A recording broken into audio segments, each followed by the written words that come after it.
మొత్తానికి ఎన్నికల సంఘం ప్రకటించిన ఓటర్ల జాబితా సక్రమంగానే ఉందని ఎల్లో మీడియా అంగీకరించింది. ఇంతకాలం అక్కడ దొంగోట్లు, ఇక్కడ దొంగోట్లు అంటూ నానా గోల చేసింది. దొంగ ఓట్లకు బాధ్యతంతా వైసీపీదే అని తేల్చేసింది. టీడీపీకి అసలు దొంగ ఓట్లు అంటేనే ఏమిటో తెలియదన్నట్లుగా వెనకేసుకొచ్చింది. దొంగ ఓట్లు నమోదు చేయించడం ద్వారా మళ్లీ ఎన్నికల్లో గెలవాలని అధికార పార్టీ కుట్ర పన్నుతోందని నానా రచ్చ చేస్తోంది. అలాంటిది తాజాగా మీ ఓటును ఓడించాలని అనే హెడ్డింగ్తో పెద్ద బ్యానర్ స్టోరీ వచ్చేసింది. విషయం ఏమిటంటే, ఎన్నికల సంఘం విడుదల చేసిన తుది ఓటర్ల జాబితాను ఎల్లో మీడియా ప్రతినిధులు సర్వే చేశారట. ఆ పరిశీలనలో చాలా అవకతవకలు బయటపడ్డాయని చెప్పింది. 25,820 ఓట్లను పరిశీలిస్తే 4.88% అక్రమాలు, అవకతవకలు, లోపాలే అని తీర్పిచ్చేసింది.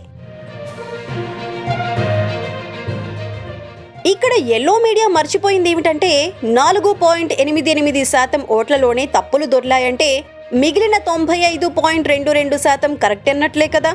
25,820 ఓట్లలో 4.88%లో తప్పులున్నాయంటే ఎన్ని ఓట్లు? 1,260 మాత్రమే. 5 నుండి 10% మధ్యలో ఎర్రర్స్ ఉండటం చాలా సహజం. కానీ ఇక్కడ కనిపించిన తప్పులు కేవలం 4.88% మాత్రమే. 4.88% తప్పులున్నాయని గోల చేస్తున్న ఎల్లో మీడియా 95.22% కరెక్టే అని అంగీకరించినట్లే కదా.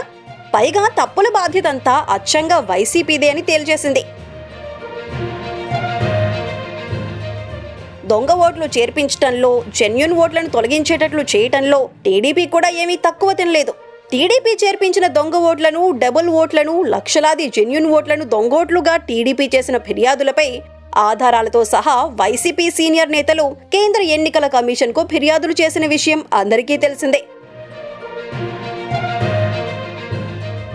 కాబట్టి దొంగ ఓట్లు చేర్చటం, జెన్యూన్ ఓట్లను తీయించేయటంలో రెండు పార్టీల బాధ్యత ఉండొచ్చు. అంతేకాని తప్పులన్నీ వైసీపీదే అని టీడీపీ శుద్ధపోసని ఎల్లో మీడియా సర్టిఫికెట్ ఇవ్వటమే ఆశ్చర్యంగా ఉంది.